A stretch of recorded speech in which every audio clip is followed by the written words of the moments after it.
Hello दोस्तों, आज की इस वीडियो के अंदर बताने जा रहा हूँ बेल्ट्रॉन 2024 के अंदर जो एग्ज़ाम लेने वाली है, जिसमें टोटल कंप्यूटर से संबंधित 60 प्रश्न होते हैं, जिसमें एक्सेल से भी क्वेश्चन पूछे जाते हैं। तो एक्सेल से संबंधित जो एमसीक्यू प्रैक्टिस सेट जो है वो मैं लेकर के इस वीडियो में आया हूँ, जिसमें टोटल 30 प्रश्न का आंसर बताऊँगा, वो भी डिस्कस करके प्रैक्टिकली बताऊँगा कि आखिर किस प्रश्न का क्या उत्तर होगा और कैसे उत्तर ये होगा। चलते फिलहाल इस वीडियो को हम लोग ये जान लेते हैं कि किस प्रश्न का कैसे उत्तर होगा, और डिस्कस करके हम लोग जान लेते हैं। देखिए, सबसे पहला प्रश्न क्या कह रहा है कि किस टैब का उपयोग फाइबर टेबल, चार्ट और हाइपरलिंक को स्प्रेडशीट में शामिल करने के लिए किया जाता है। ठीक है, ध्यान समझिएगा। किस टैब के अंदर पाइवेट टेबल होता है, चार्ट होता है, हाइपरलिंक होता है, ठीक है, जो कि स्प्रेडशीट में शामिल करने के लिए दिया गया है। तो ये इसका राइट आंसर होगा। आप खुद से भी ऐसा गेस कर सकते हैं इसका राइट आंसर क्या होगा। जैसे पहला ऑप्शन है इंसर्ट, दूसरा लेआउट, डाटा और या रिव्यू। तो इसका राइट आंसर होगा इंसर्ट, इसका राइट आंसर होगा। इसके देख सकते हैं कि इंसर्ट ऑप्शन के अंदर ही यहाँ देखिए लिखा हुआ है pi by table, pi by chart, ठीक है, या फिर हाइपरलिंक जो कि देख सकते हैं यहाँ पर है, यहाँ पर देखिए। तो इंसर्ट टैब के अंदर मौजूद है। नेक्स्ट क्वेश्चन की ओर चलते हैं। एक्सेल में किस टैब का उपयोग किया जाता है जब एक वर्कशीट के डेटा सूची में रखे गए डेटा को आयात, क्वेरी, रूपरेखा और सब टोटल करने के लिए किया जाता है। मीन्स कहा जा रहा है कि किस टैब में मौजूद होता है ऑप्शन। कैसा ऑप्शन कि जब एक सीट की डेटा या सूचना रखे गए डेटा को एक जगह से दूसरे जगह भेजने के लिए या लाने के लिए, या फिर उसका रूपरेखा बदलने के लिए, या फिर सब टोटलिंग करने के लिए किस टैब में मौजूद है। फार्मूला में, डाटा में, रिव्यू टैब में या फिर इंसर्ट टैब में। तो ये डेटा टैब में मौजूद है, जो कि आप चलेंगे जब एक्सेल पे तो देख सकते हैं डेटा टैब के अंदर ही यहाँ पर देखिए सबसे पहले यहाँ देखिए सब टोटल मौजूद है। प्लस अगर कहीं अलग से डेटा लाना है, मिस गेट एक्सटर्नल डेटा, देखिए लिखा गया क्या, मिस बाहर से डेटा ला सकते हैं, एग्जिस्टिंग कनेक्ट कर सकते हैं, मिस बाहर से डेटा को इंसर्ट कर सकते हैं। तो ये आपका राइट आंसर होगा डेटा, यहाँ पर जो दिया गया है डेटा राइट आंसर होगा। नेक्स्ट है कि एक्सेल में किस टैब का प्रयोग एक सीट को प्रूफिंग, सुरक्षा और चिन्हित करने के लिए किया जाता है। इस किस टैब के अंदर यहाँ पर मौजूद है डेटा को प्रूफिंग में सुरक्षा करने का जो ऑप्शन है। फार्मूला में, डेटा में, रिव्यू में या फिर इंसर्ट में। तो राइट आंसर होगा इसका रिव्यू, राइट आंसर इसका रिव्यू होगा, जो कि आप देख सकते हैं कि रिव्यू के अंदर ही यहाँ पर देखिए लिखा हुआ चेंज के अंदर यहाँ पर देखिए प्रोटेक्ट दिया गया है ना, सुरक्षा करने के लिए प्रोटेक्ट दिया गया है। आप इस पे जाकर के आप यहाँ से डेटा को प्रोटेक्ट कर सकते हैं। ठीक है, नेक्स्ट आगे चलते हैं हम लोग। यहाँ पर दिया गया कि एमएस ऑफिस में कौन सा उपकरण डेटा को व्यवस्थित रूप और सूचना बनाने के लिए सबसे अच्छा है। तो यहाँ पर ऑफिस के अंदर एक्सेस भी आते हैं, पावर पॉइंट भी आते हैं, वर्ड भी आते हैं और एक्सेल भी आते हैं। इसमें से कौन सा ऐसा इसमें कंपोनेंट है जो डेटा का व्यवस्थित रूप से, सूची को व्यवस्थित रूप से रखने का सबसे अच्छा सॉफ्टवेयर है, मीन्स कंपोनेंट है। तो इसका राइट आंसर होगा आपका एक्सेल। एक्सेल के अंदर हम लोग डेटा हैंडलिंग का काम करते हैं, डेटा एंट्री का काम करते हैं, व्यवस्थित रूप से सूचना को रखने का काम करते हैं। नेक्स्ट यहाँ पर बोला जा रहा है कि एक्सेल 2016 का फाइल एक्सटेंशन नेम क्या है। यहाँ पर देखिए लिखा गया है .xls, .xlsb, .xlsm, .xlx। तो इसका राइट आंसर होगा .xlx, इसका राइट आंसर होगा। जो कि आप ये जान लीजिए कि .xls हो तो 2007 से पहले वाला का, अब बाकी ये दोनों गलत है। मीन्स ये भी सही है, बट 2007 से पहले का जो ऑफिस का वर्जन था उसका था, लेकिन 2016 में जो है जैसे 2016 हो गया, 10 हो गया या फिर 13 वर्जन हो गया, इस सभी का क्या है .xlsx होता है। इसमें से देखिए एक्सेल में एक वर्कशीट में, हाँ अगर आपको इसको मैं प्रैक्टिकली बताऊं तो देखिए जैसे कि ये 2016 एक्सेल है, ठीक है, आप यहाँ से जैसे सेव करते हैं तो इसका जब सेव करने के लिए जाते हैं तो यहाँ पर एक्सटेंशन नेम क्या बता रहा है .xlsx, इसका देखिए बता रहा है। ठीक है, आगे चलते हैं। नेक्स्ट यहाँ पर बोल रहा है कि एक्सेल में एक वर्कशीट में एकल तत्व कैसे जाना जाता है। ठीक है। एकल तत्व कैसे जाना जाता है, तो सेल के द्वारा जाना जाता है, ठीक है। वर्कशीट में एक एकल तत्व सेल के द्वारा, कॉलम के द्वारा, रेंज के द्वारा या फिर रो के द्वारा, ठीक है। तो राइट आंसर इसका होगा सेल के द्वारा।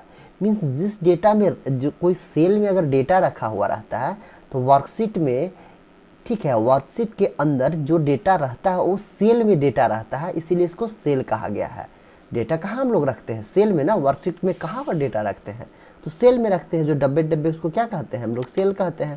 ये देखिए एकल एकल मतलब कि वर्कशीट है, वक्कल वर्कशीट के अंदर जो ये डब्बे डब्बे एकल है ये आपका सेल कहला गया है। नेक्स्ट बोल रहा है कि एक्सेल में A3 ठीक है, B13 हो गया, सेमीकोलन B20 हो गया, इस तरह से है। और C7 है। संदर्भ में आपका क्या मतलब है, तो यहाँ पर मतलब यहाँ यही है कि यहाँ पर देखिए लिखा गया है कि रेंज है कि यूनियन है कि फार्मूला है या फिर जनरल है। तो यह एक प्रकार के रेंज होगा, इसका राइट आंसर रेंज होगा। कैसे, तो देखिए जैसे कि अगर आप एक सेल पे क्लिक कर लिए, ठीक है, जैसे कि यहाँ पर कुछ डेटा रखा हुआ है, ठीक है, और यहाँ कुछ गैप कर दिया गया, यहाँ डेटा रखा हुआ है, यहाँ डेटा रखा, कुछ गैप करके यहाँ डेटा रखा है, और इस सबको जोड़ना है। जैसे कि बराबर में कर लिया और सम कर लिया, ठीक है, सम, और इसको मेरे को जोड़ना है ए नंबर को, तो नंबर दे दिया, उसके बाद तो कॉमा दे दिया, उसके बाद दोनों नंबर को दिए, तो देखिए दोनों नंबर के बीच में यहाँ पर सेमीकोलन लगाया क्या, देखिए तो यहाँ पर, उसके बाद फिर मैं कॉमा दे दिया, उसके बाद इसको जोड़ना है। तो आप देखिए कि जो यहाँ पर प्रारूप बना हुआ है वही यहाँ पर भी दिया गया है क्या, यहाँ पर देखिए तो A3, फिर इस तरह से देखिए रेंज यहाँ पर है, ठीक है, यहाँ पर देखिए जैसे यहाँ था उसी तरह से यहाँ पर भी है, जो कि देख सकते हैं यहाँ पर भी है A3, फिर इस तरह से फिर यहाँ पर, ठीक है। तो इसी को हम लोग क्या कहते हैं, कोष्ठ बंद करके जब इंटर करेंगे, देखिए नंबर को क्या कर लिया, गिन लिया, मीन्स से जोड़ दिया।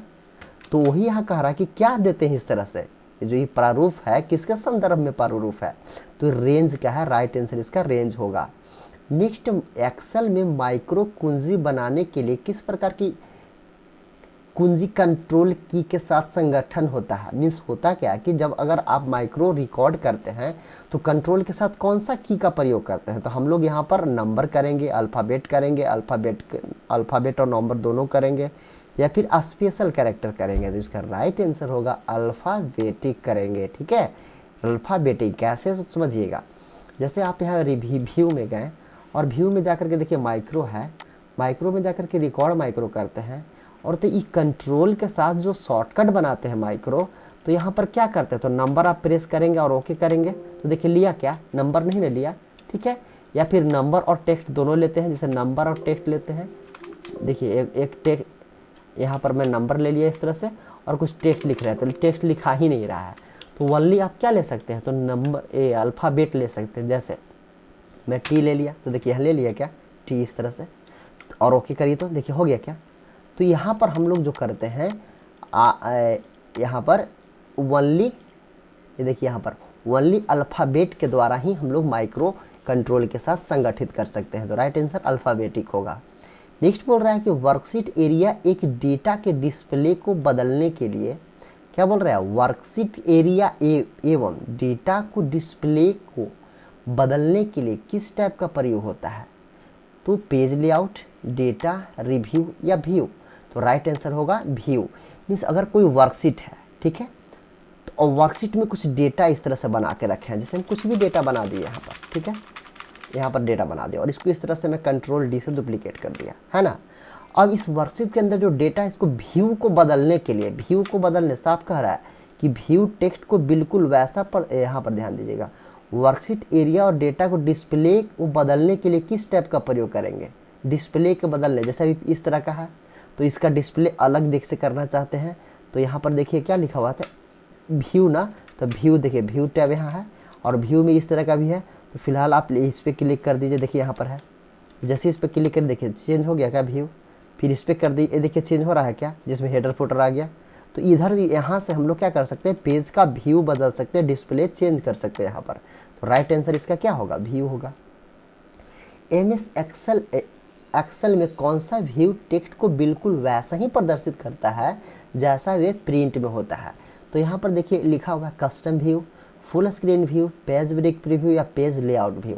मीन्स कौन सा इसमें से व्यू ऐसा है जैसे प्रिंट प्रीव्यू में नज़र आता है उसी व्यू में हम लोग देख सकते हैं यहाँ पर। तो राइट आंसर इसका होगा पेज लेआउट व्यू। कैसे समझिएगा, जैसे देखिए अभी मैं जो यहाँ पर प्रिंट कर दिखा रहा हूँ, तो अभी पता आपको चल रहा है क्या कि ऊपर से कितना मार्जिन छोड़ेगा, इधर से कितना मार्जिन छोड़ेगा और एक पेज में कितना निकलेगा डेटा, ये पता चल रहा है क्या? नहीं ना। ठीक है, तो जैसे कि अभी आप चलते हैं प्रिंट प्रीव्यू में, मैं दिखाता हूँ। देखिए प्रिंट प्रीव्यू में यहाँ पर देखिए दिखा रहा है कि यहाँ पर इतना डेटा गैप छोड़ेगा, ऊपर से इतना गैप छोड़ेगा, इधर से इतना गैप छोड़ेगा। तो इसी तरह का प्रीव्यू आप किस लेआउट में देखेंगे? तो देखिए यहाँ पर पेज लेआउट लिखा हुआ है, इसी पर जैसे क्लिक करेंगे ना तो देखिए इस तरह से दिखाने लगा कि इधर से इतना मार्जिन छोड़ेगा, इधर से इतना मार्जिन छोड़ेगा, इधर से देखिए इतना मार्जिन छोड़ेगा, जो कि प्रिंट प्रीव्यू में भी उसी तरह से यहाँ पर दिखा रहा है। तो प्रिंट प्रीव्यू की तरह कौन सा लेआउट है जो कि यहाँ पर दिखाता है?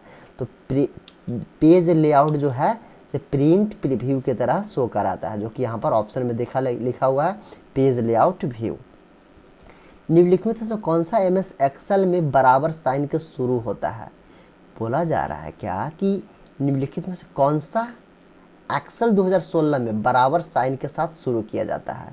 डेटा को, नंबर को, टेक्स्ट को या फिर फार्मूला को? तो फार्मूला को कभी भी आप यूज़ करिएगा तो इक्वल के साथ, जैसे कोई फार्मूला हम लोग यूज़ करते हैं यहाँ पर, जैसे नॉर्मल व्यू में लेकर चलता हूँ, जैसे फार्मूला को यूज़ करते हैं यहाँ पर, तो बराबर के साथ ही ना ऐसा सम को यूज़ करते हैं फार्मूला। तो ये बराबर का साइन हम लोग हमेशा यूज़ करते हैं फार्मूला के आगे।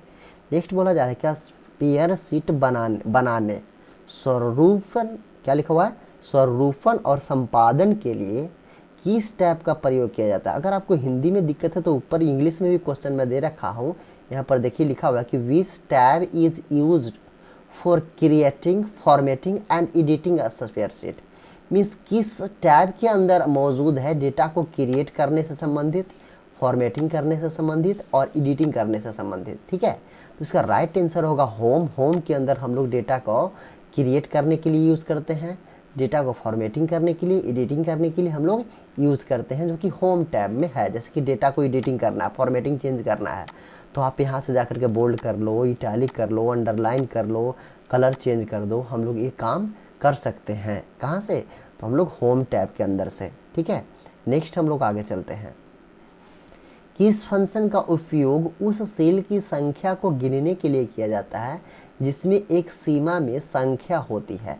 मीन्स ऐसा कौन सा फंक्शन है यहाँ पर जिसमें सेल के अंदर जो संख्या दिया रहता है उसको गिनने के लिए यूज़ करते हैं, काउंट करने के लिए यूज़ करते हैं? तो राइट आंसर इसका होगा, आप खुद भी बता सकते हैं इसका राइट आंसर क्या होगा। देखिए लिखा हुआ पहला काउंट, काउंट इफ, सम या सम इफ। तो राइट आंसर इसका होगा काउंट इफ, राइट आंसर होगा ए नंबर का। ठीक है, नेक्स्ट आगे चलते हैं। काउंट इफ के द्वारा हम लोग गिनते हैं, जैसे कुछ नंबर यहाँ लिख देते हैं, देखिए कुछ नंबर लिख दिया और इसको जोड़ना, गिनना है कि केगो नंबर यहाँ पर है, बराबर COUNT। और कोस्ट में देखिए रेंज वैल्यू मांग रहा है, जिसको मैं इस तरह से कर दिया और यहाँ से कोस्ट बंद कर दिया। देखिए बता दिए क्या टोटल कितना सिलेक्शन किए हैं नंबर को? 5, 1 2 3 4 5, इसका राइट आंसर होगा। नेक्स्ट बोल रहा है कि एक सीमा में मान जोड़ने के लिए किस फंक्शन का प्रयोग किया जाता है? एक सीमा के अंदर उस मान्य होता है, उस मान को जोड़ने के लिए किस फंक्शन का प्रयोग करते हैं? तो बहुत आसान क्वेश्चन है। यहाँ पर देखिए इस सम को हम लोग ये करते हैं, काउंट करते हैं। नेक्स्ट सम इसका राइट आंसर होगा। नेक्स्ट आगे देखिए लिखा हुआ है कि एक्सेल में एक सूत्र दर्ज होने पर परिमाण कहाँ प्रदर्शित होता है? कहाँ पर प्रदर्शित होता है? मीन्स अगर एक्सेल के अंदर जब आप सूत्र को यूज करते हैं, ठीक है, तो अब यूज करने के बाद जैसे इंटर प्रेस करके हटाते हैं तो वो सेल कहाँ पर प्रदर्शित करता है? तो करंट सेल में ही प्रदर्शित होता है। ठीक है, परिणाम कहाँ पर होता है? जैसे कि देखिए अब हम यहाँ पर इसको जोड़ना है, मेरे को ये सबको जोड़ना है। अब हम यहाँ पर बराबर और SUM सम और इसको मैं कोस्ट के अंदर इस तरह से कर दिया। अब जब मैं इसको जोड़ूंगा तो इस जिस सेल में फार्मूला में लगाया वहीं पर ना डेटा को जोड़ करके लाएगा, परिणाम को लाएगा कि अलग सेल में लाएगा? तो देखिए इंटरप्रेस किया तो उसी सेल में ना लाया जहाँ पर फार्मूला यूज किया गया। तो इसीलिए इसका राइट आंसर क्या होगा? करेंट सेल इसका राइट आंसर होगा यहाँ पर। ठीक है, नेक्स्ट सेल में तो गया नहीं, प्रीव्यू सेल में गया नहीं, फार्मूला बार में भी नहीं गया। हम लोग यहाँ पर राइट आंसर करेंट सेल में करेंगे। नेक्स्ट यहाँ पर बोल रहा है कि एक्सेल में किस फंक्शन का उपयोग एक सीमा में सबसे बड़ा मूल्य खोजने के लिए करते हैं। तो यहाँ बहुत आप लोग खुद बता सकते हैं इसका राइट आंसर क्या होगा, सेलिंग होगा कि डी मैक्स होगा कि लेन होगा कि मैक्स होगा। तो इसका राइट आंसर मैक्स होगा, जो कि सबसे ज़्यादा नंबर डेटा को फाइंड करने के लिए मैक्सिमम यूज़ करते हैं ना, मैक्स फार्मूला। नेक्स्ट आगे देखिए, एमएस एक्सेल में निम्न में से कौन सा टेक्स्ट फंक्शन है, मिड है, नाउ है, काउंट है या साइन है। इस बोला जा रहा है कि अगर कोई टेक्स्ट एमएस एक्सेल में निम्न में से कौन सा टेक्स्ट फंक्शन है, मिड है या नाउ है, काउंट है या फिर साइन है। तो राइट आंसर मिड होगा, टेक्स्ट के लिए यूज़ किया जाता है। क्योंकि आप जैसे यहाँ पर जाइए और फार्मूला में जाइए और टेक्स्ट पर क्लिक करिए तो देखिए टेक्स्ट फंक्शन के अंदर से आता है क्या, मिड। देखिए तो मिड आ रहा है क्या, कहीं देखिए मिड है क्या, देखिए तो मिड है ना। मिड का मतलब मिडिल संख्या को काउंट करने के लिए, जैसे कि देखिए यहाँ पर मैं लिखा EDUCATN एडुकेशन। अब इसमें से कुछ मिडिल संख्या को लाना है, मिडिल टेक्स्ट को लाना है, तो MID लिख दीजिए, MID और कोस्ट में दीजिए। देखिए टेक्स्ट मांग रहा था, टेक्स्ट दे दिया, कॉमा, उसके बाद बोल रहा है यहाँ पर कॉमा लेना है, कॉमा दे दिया। उसके बाद स्टार्ट नंबर माने केमा नंबर से आपको उठाना है, बीच में केमा नंबर से तो दो लिख दिया, कॉमा, फिर से लिखा कॉमा, कितना टेक्स्ट निकाल के लाना है, 2 गो, फिर कोष्ट बंद कर दिया मैं और इंटर कर दिया। देखिए दूसरा में से निकाले 2 अंक के बाद निकालेगा, देखिएगा डी और ई निकाला, दूसरा नंबर के बाद यहाँ पर बताया थे तो डी और यू बीच में से निकाला ना। तो इस तरह से मिड फार्मूला का यूज़ करते हैं। आगे चलिए, निम्न में से कौन सा एक्सेल में डेटा एंड टाइम फंक्शन है, मतलब डेट और टाइम दोनों लाने के लिए कौन सा फार्मूला यूज़ करते हैं, फाइंड, मिड, नाउ और मिड, नाउ या मिड। तो नाउ फंक्शन लाते हैं, जो कि देख सकते हैं बराबर मैं किया, NOW नाउ किया, कोस्ट स्टार्ट, कोस्ट बंद और इंटर किया। देखिए आ गया डेट एंड टाइम दोनों क्या। नेक्स्ट आगे चलिएगा, एक रेंज में मध्य संख्या को खोजने के लिए किस फंक्शन का प्रयोग करते हैं, मीडियन, मिड, ट्रिम या मोड। राइट आंसर होगा मीडियन। कैसे समझिएगा, जैसे मैं कुछ नंबर यहाँ पर लिख रखा हूँ, इसमें से सबसे बीच वाले नंबर को आप बताइए कि क्या होगा, बीच वाले दम मिडिल पॉइंट ढूंढ के लाना है। तो मिडिल पॉइंट ढूंढने के लिए यहाँ बराबर MI, ठीक है, MEDIAN, और यहाँ से नंबर मांग रहा है ना, मैं नंबर दे दिया, पोस्ट बंद कर दिया और इंटर। तो ये मिडिल पॉइंट इसका क्या होगा, तो 6 होगा, ठीक है, मिडिल पॉइंट इसका बताता है इस तरह से। नेक्स्ट आगे देखिए लिखा होगा कि MS एक्सेल में टैब की क्या उद्देश्य है। मीन्स बोला जा रहा है कि एक्सेल में टैब का क्या वर्क होता है। टैब की जो होता है ना MS एक्सेल में, टैब करने पर क्या होता है, move cell pointer to previous column, move cell pointer to next column, move cell pointer previous row, move cell pointer next row. तो इसका राइट आंसर होगा move cell pointer to next column, ठीक है। मीन्स मूव करता है, means next cell में pointer move करता है, ठीक है, या कह सकते हो नेक्स्ट कॉलम में मूव करता है। जैसे कि मैं यहाँ पर कर्सर रख दिया और यहाँ टैब प्रेस किया तो क्या कर रहा है, नेक्स्ट सेल में कह सकते हो, या फिर नेक्स्ट कॉलम में, मीन्स C कॉलम में से D कॉलम में चला जा रहा है, मीन्स इस सेल से नेक्स्ट सेल में चला जा रहा है। नेक्स्ट यहाँ पर बोल रहा है कि MS एक्सेल में इंटर की का क्या उद्देश्य है, मीन्स इंटर की प्रेस करने से एक्सेल में क्या होता है। तो यहाँ पर देखिए ऑप्शन दिया गया है, move cell pointer to previous column, move cell pointer to next column, move cell pointer to previous row, move cell pointer to next row. तो राइट आंसर इसको आएगा मूव सेल करेगा, मीन्स सेल का एक cell से दूसरे cell में pointer move होता है, जिससे आपका नेक्स्ट रो में चला जाता है पॉइंटर। जैसे कि देखिए मैं इंटर प्रेस कर रहा हूँ तो क्या कर रहा है, सेल मूव किया, सेल मूव करने से एक रो से दूसरे रो में चला गया, पहले क्या था 25 रो में, उसके बाद 26 रो में चला गया। नेक्स्ट बोल रहा है कि MS एक्सेल में खास सेल पर जाने के लिए किस फंक्शन की का प्रयोग करते हैं। मीन्स किसी खास सेल में जाना है तो कौन सा फंक्शन की का यूज़ करेंगे, F2, F5, F7, F11। तो राइट आंसर इसका F5 होगा। जैसे ध्यान दीजिएगा, मेरे को जाना है D5 सेल के अंदर, तो मैं यहाँ से F5 करूँगा। जैसे कि देखिए यहाँ पर राइट आंसर इसका होगा F5, तो मैं F5 प्रेस करूँगा। देखिए गो टू डायलॉग बॉक्स खुला है, मेरे को D5 पे जाना है, तो मैं D और 5 यहाँ सेल का नाम लिखा। तो सेल का नाम के लिए पहले कैसे लिखना पड़ता है, पहले कॉलम की संख्या बताना पड़ता है, फिर रो की संख्या बताना पड़ता है, वो होता है सेल रेफरेंस कह सकते हो, और ओके करो। अब देखिए आपका कर्सर यहाँ चला गया क्या D5 पे, यहाँ पर देखिए तो D और 5 यहाँ पर चला गया, तो ये होता है इसका राइट आंसर या F5। नेक्स्ट बोल रहा है कि MS एक्सेल में किस विकल्प का उपयोग उन पंक्तियों को प्रदर्शित करने के लिए किया जाता है जो कुछ शर्तों को पूरा करते हैं। यहाँ पर देखिए लिखा रहा है, साफ समझिएगा, ऐसा कौन सा विकल्प है जो पंक्तियों को प्रदर्शित करने के लिए कराते हैं, जो कुछ शर्त के अकॉर्डिंग वहाँ पर पूरा करता है। फाइंड करेगा, फिल्टर करेगा, फॉर्मेट करेगा, सॉर्ट करेगा। तो राइट आंसर होगा फिल्टर। अब देखिएगा, जैसे कि मैं यहाँ पर कुछ नंबर लिख दिया, ठीक है, कुछ नंबर इस तरह से, ठीक है, और ये नंबर है क्या, तो ये सीरियल नंबर है। और यहाँ पर मैं कुछ नेम लिख दिया, नेम में जैसे कुछ भी लिख देता हूँ, AB, इस तरह से कुछ भी मैं लिखते चल गया, ठीक है। अब इसमें से कुछ खास पार्टिकुलर फिल्टर पहले मैं लगा देता हूँ, होम में जा करके यहाँ से फिल्टर देखिए मैं लगा दिया, ठीक है। अब इसमें से कुछ खास पार्टिकुलर डेटा को, खास पंक्ति को, खास रो को लेकर के यहाँ पर निकाल करके लाना है। तो आप यहाँ पर जा करके देखिए सर्च कर सकते हैं ना, जैसे मेरे को 45 को लाना है, ओके। देखिए कुछ खास पंक्तियाँ लेके आया क्या कि जिसमें 45 नज़र आया, और नज़र आया क्या, यहाँ पर आया क्या, जो कि आप यहाँ से जाकर के वापस से क्लियर करेंगे, पहले की तरह हो गया। तो ये फिल्ट्रेट करने के लिए यूज़ करते हैं फिल्टर, यहाँ पर ऑप्शन राइट होगा। नेक्स्ट बोला कि MS एक्सेल में किस विकल्प का प्रयोग किसी विशेष कॉलम की सामग्री पर पंक्तियों के आधार को पूर्ण व्यवस्थित करने के लिए किया जाता है। मीन्स इस सॉर्ट, ये फाइंड होगा, फिल्टर होगा, सॉर्ट होगा या फिर फॉर्मेट होगा। तो राइट आंसर इसका होगा सॉर्ट, ठीक है, इसका राइट आंसर क्या होगा, सॉर्ट होगा। समझ ना बात को, इसको मैं मिटा देता हूँ। देखिए अब देखिए इसका राइट आंसर क्या होगा, इसका सॉर्ट राइट आंसर होगा। कैसे समझिएगा, बोल रहा है क्या कि किसी विशेष कॉलम की सामग्री में पर पंक्तियों के आधार पर पुनर्व्यवस्थित करने का काम कैसे करता है।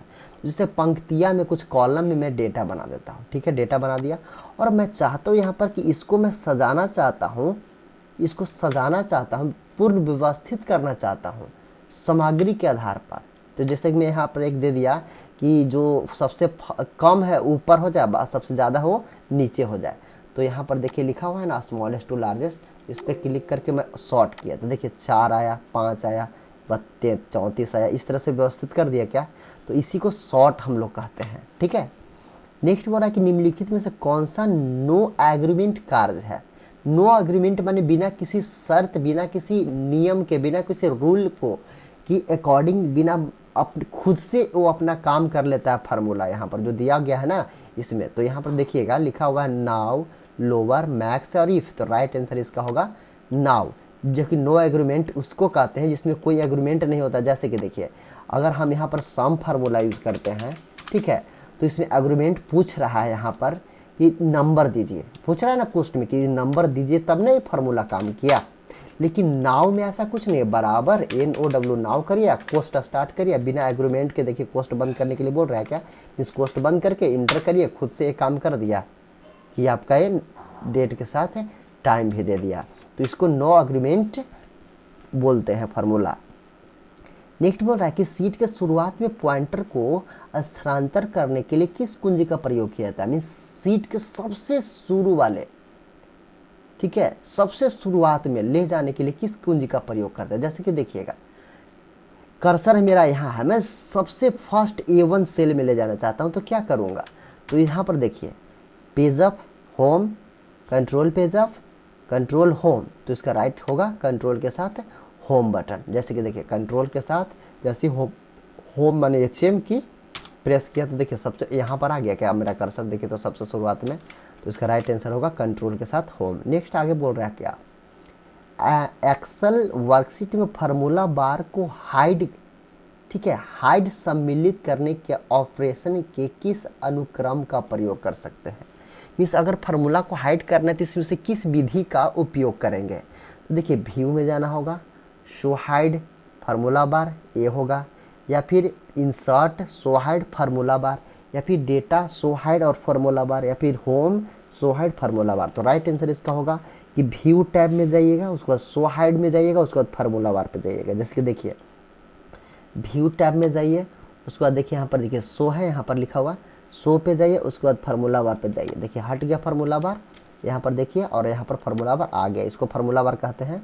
तो यहाँ पर से देखिए हट रहा है और आ रहा है, तो सो में यहाँ पर गए हुए हैं ना, पहले व्यू में गए, फिर सो हेड वाला पे आए, उसके बाद फार्मूला बार आ रहा है, फार्मूला बार जा रहा है। तो इसका राइट आंसर होगा ये वाला आपका फर्स्ट नंबर का, यहाँ पर ये नंबर का है। नेक्स्ट यहाँ बोल रहा है कि एक ही सेल में कई लाइन बनाने के लिए किस कुंजी का प्रयोग करते हैं। मैं एक ही सेल में बहुत सारा लाइन को बनाने के लिए क्या करते हैं, फर्स्ट है कि अल्ट इंटर, टैब इंटर, या फिर कंट्रोल इंटर, या फिर शिफ्ट इंटर। तो राइट आंसर होगा अल्ट इंटर, मीन्स एक ही सेल में दो डेटा लिखने के लिए। जैसे कि देखिए मैं यहाँ पर कुछ लिख दिया, यहाँ पर यहाँ लिख दिया मैं LBS, और इसके नीचे लिखना चाहता हूँ इसी सेल में, तो अगर सिंपल इंटर प्रेस करेंगे तो नीचे चल जा रहा था, लेकिन जैसे मैं LBS लिख रहा हूँ उसी में लेना है, तो अल्ट के साथ जैसे इंटर करूँगा तो जस्ट उसके नीचे देखिए लिखा रहा है कंप्यूटर, फिर अल्ट के साथ इंटर करेंगे, सेंटर, फिर अल्ट के साथ इंटर करेंगे, तो देखिए जस्ट उसके नीचे लिखाते जा रहा है क्या, देखिए तो बाहर क्लिक में किया, देखिए एक ही सेल में लिखा गया जस्ट उसके नीचे। मीन्स एक सेल के अंदर कई लाइन को बनाना रहेगा तो आपको अल्ट के साथ इंटर का प्रयोग करना पड़ेगा, ठीक है। राइट आंसर अल्ट इंटर होगा। नेक्स्ट बोल रहा है कि एक अन्य फंक्शन के अंदर एक फंक्शन कहा जाता है। मीन्स अन्य फंक्शन के अंदर बहुत सारे फंक्शन को ऐड करना क्या कहलाता है, नेक्स्टेड फंक्शन, राउंड फंक्शन, सम फंक्शन, या फिर टेक्स्ट फंक्शन। तो यहाँ पर नेक्स्टेड फंक्शन राइट होगा। मीन्स एक ही फंक्शन में कई फंक्शन को जोड़ना ही कहलाता है नेक्स्टेड फंक्शन, जो कि आप अगर रिजल्ट वगैरह इफ फार्मूला से निकालते हैं ना, इफ फार्मूला से, तो ये आपका नेक्स्टेड फंक्शन के अंदर चला जाता है। इसको थोड़ा सा समझाने में लंबा टाइम लगेगा। अगर देखना चाहते हैं नेक्स्टेड फंक्शन तो आप इफ फार्मूला को यूज़ कर लीजिए। आप मेरे प्लेलिस्ट में जाकर देखिएगा, इफ फार्मूला के बारे में बताया गया है कई एग्रीमेंट दे करके, तो आप वहाँ से जाकर के देखिए, बहुत ही मस्त समझाया गया है नेक्स्टेड फंक्शन के बारे में। आगे चलते हैं। निम्न में से कौन स्पेलिंग डायलॉग बॉक्स के विकल्प नहीं है। मीन्स स्पेलिंग और ग्रामर चेक करने के लिए जब डायलॉग बॉक्स खोलते हैं तो इसमें से कौन सा ऑप्शन नहीं मिलता है। मीन्स यहाँ पर आपको नहीं मिलता है इग्नोर, या इग्नोर ऑल, या एडिट, या चेंज। तो राइट आंसर एडिट नहीं मिलेगा। कैसे समझिएगा, जैसे मैं कुछ यहाँ पर लिख दिया APP, ध्यान समझिएगा, छोटे के अक्षर में APPLA, अब गलती लिख दिया, इसको मैं सही करना चाहता हूँ, तो रिव्यू टैब में जाऊँगा और यहाँ से स्पेलिंग चेक पर क्लिक करूँगा। तो यहाँ पर से क्या नहीं मिल रहा था, देखिए इग्नोर वंस मिल ही रहा है, इग्नोर ऑल मिल ही रहा है, बाकी सब चीज़ मिल रहा है, लेकिन इसमें एडिट कहीं पर मिल रहा है क्या, एडिट नहीं ना है। तो वहीं पर यहाँ पर बोल रहा है कि इग्नोर ऑल है, चेंज भी है, इग्नोर भी है, ठीक है। देखिए चेंज भी दिया गया है, इग्नोर ऑल भी है, इग्नोर वंस भी है, पर एडिट है क्या, एडिट नहीं है। तो वही बोल रहा है कि इसका राइट आंसर एडिट होगा। तो उम्मीद करता हूँ कि जो मैं आपको यहाँ पर बताया, ये 30 क्वेश्चन प्रैक्टिकली डिस्कस करके उसको समझ लिए होंगे, समझ में आया होगा। अगर इसमें किसी प्रकार का दिक्कत है तो प्लीज़ कमेंट्स करिएगा। अगर ये PDF चाहिए तो टेलीग्राम ज्वाइन कर लीजिए, LVS कंप्यूटर सेंटर कुर्था नाम से टेलीग्राम है, वहाँ पर जाकर के ज्वाइन कर लीजिए। वहाँ पर आपको एक क्वेश्चन मिल जाएंगे और आंसर आपको इसी वीडियो में जो मैं बता रहा हूँ नोट डाउन करते चलिएगा, वहाँ पर आंसर नहीं मिलेंगे। तो उम्मीद करता हूँ कि अगर आपको ये वीडियो अच्छा लगा है तो वीडियो को ज़रूर लाइक करिएगा, और नए हैं तो चैनल को सब्सक्राइब करिएगा। फिर किसी और नेक्स्ट इन्फॉर्मेटिव वीडियो में मिलता हूँ, तब तक के लिए धन्यवाद। जय हिंद, जय भारत।